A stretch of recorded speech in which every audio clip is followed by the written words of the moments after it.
days after a video surfaced of Lalit Modi and Vijay Mallya partying at the latter's plush London mansion, calling them and calling each other India's biggest fugitives. External Affairs Ministry has responded. India's spokesperson Lalit Jaiswal has said that India remains fully committed that people who are fugitive and wanted by law in India, they return to the country. Let me now get in NDTV's managing editor Shiv Arur for more on this. But before that, I want to play out exactly what Lalit Jaiswal said there. We remain fully committed that people who are fugitive, who are wanted by law in India, they return to the country. For this particular return, we are in talks with several governments and processes are on.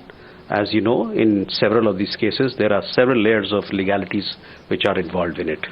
But we remain committed to bring them back to the country so that they can face trial before the courts here. Shiv Arur joins us for more on this. Shiv, clearly the challenge thrown by these financial fraudsters wanted in cases worth thousands of crores has been accepted by India. You know, very interesting comment there from the External Affairs Ministry spokesperson, Gauri, where they say India continues to be committed to bringing back these high-value fugitives. Now, it is worth remembering that the extradition process for Lalit Modi enters its 16th year this new year.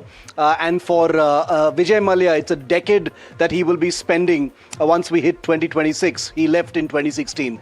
So these processes have taken a long time, nearly a generation, to reach any sort of fruition. There is no promise that the end is in sight. The case for extraditing Vijay Mallya is embroiled in asylum issues and legalities within the United Kingdom.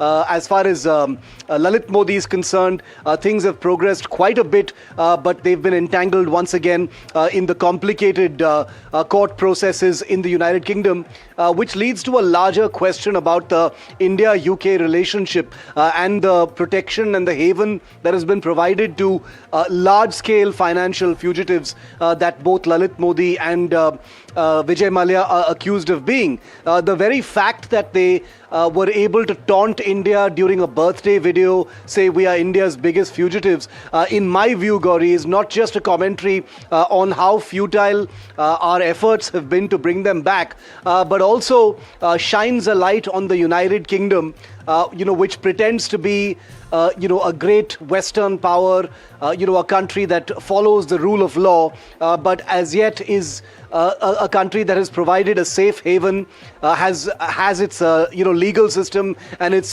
jurisdictional system weaponized by two of India's biggest fugitives in this manner. And questions, I believe, are not asked enough of the United Kingdom in that matter. I hope what Lalit Jaiswal has just said about India's commitment to bringing them back will mean that Keir Starmer and Prime Minister Narendra Modi will look at this issue very, very carefully in the future. And Shiv, there have been legal loopholes that have been exploited to the fullest by both these gentlemen and their very expensive battery of lawyers. And as we now, head into yet another year, yet another set of complicated legal paperwork that continues, the messaging that has come in from India is very clear that this may take some time, but we are going to ensure you face the Indian law. The extradition process, extradition protections that, those in the United Kingdom have are based on the idea that the country trying to extradite them is looking to do so under vendetta or to, prosecute them unfairly, etc. In both cases, lawyers from India, the Indian government, have supplied overwhelming dockets of information to the British system that confirms beyond all doubt that this is not vendetta. These are live, active cases where people have been defrauded of thousands of crores. Employees of Kingfisher haven't been paid paid back wages.